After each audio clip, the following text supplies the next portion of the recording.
There's a theology that they parade around called 7 mountains, that the church must take over entertainment, take over politics, take over government. And that is why the confusion that happened during the election happened. That confusion exposed the church. All these false prophets that paraded themselves all over Nigeria, they started by saying Tinubu will not win. Then after they declared him winner, they now say he will not be sworn in. They now say on the day of swearing in, he will be arrested. And Obasanjo has prepared soldiers to take over government. Nonsense. Even their minds is corrupted.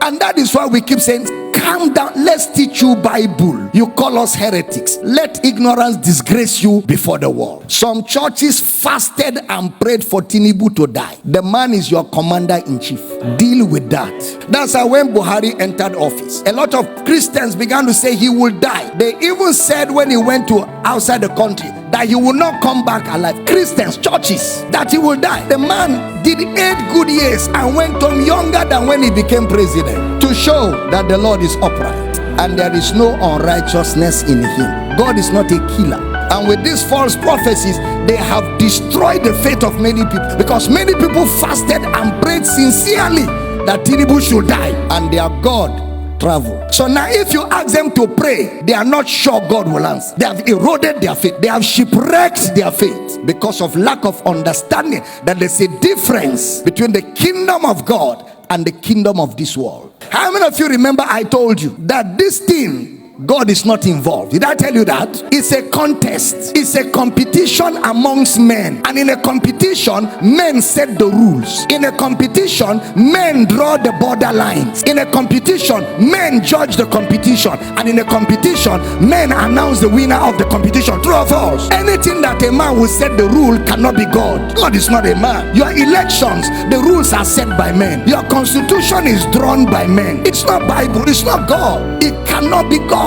God does not install presidents. God does not install presidents. Men vote who should rule them. There's a process that is set by men, and men will determine who wins, and men will announce. Didn't you go to school? It is called a democracy. What is a democracy in social studies? Government of the people, for the people, by the people. How did you bring God in?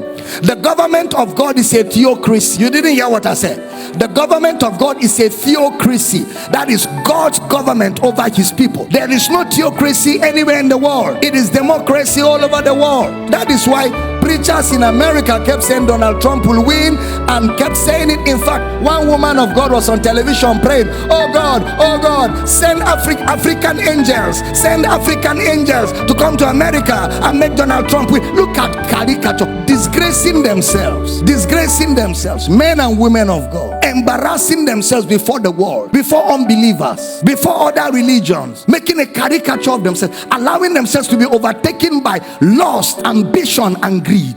All of us want Nigeria to be better, including myself. I want a better Nigeria. I want a great Nigeria. I want us to have the best of government. I want us to have development. I desire it so greatly. But it can never be the kingdom of God. It can never be. It is still the kingdom of men. It is still operated by men. And anything that men do can never be perfect. Anything that men are involved, anything that it is orchestrated by men, within the boundaries of men, it can never be perfect. Somebody even said that if Tinubu becomes president, we should amputate his leg. He said, amputate my leg.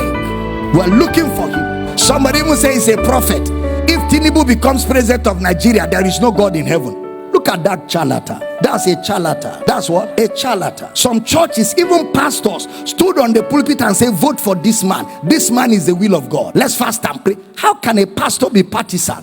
The pulpit is not a place for politics. The pulpit is a place, it is the pillar and the ground of the truth of the gospel. You don't use your pulpit except you don't know what the gospel is. And I don't blame them. Many of them don't know what the gospel is. They don't know what the gospel is.